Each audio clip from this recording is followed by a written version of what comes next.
即届的花莲大地震有一阵无名的英雄，经历着生死一瞬间。咱独家来访问到负责着中环公路维护工作的一个先生，伊甲同事总共7个人拄着即届的地震。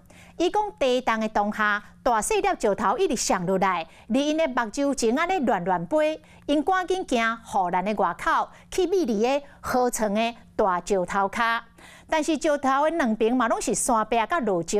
伊讲当时已经做好着上歹的打算。规身躯全涂粉，周围嘛拢是石头落落来影影，让大家看袂清。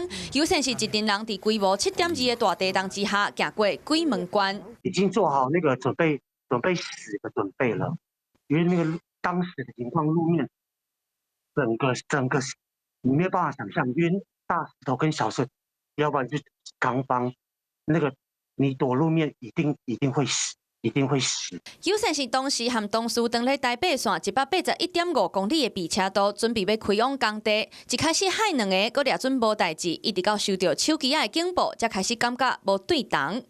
还好，因为护栏外那个有一个下边坡，它不是一个段子，就是悬崖那种。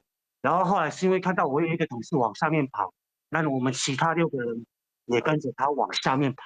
因避伫溪床的大石头下骹，不过两边嘛拢是山壁和落落来的石头。落尾7个人跨入去香港等救援，加在4月初3中昼左右就互人救出来。另外，因讲有2个同事当时掉伫咧流芳桥附近的磅空，身躯顶罩原本的中道凳，唔知搁爱冻偌久，惊物件无够食。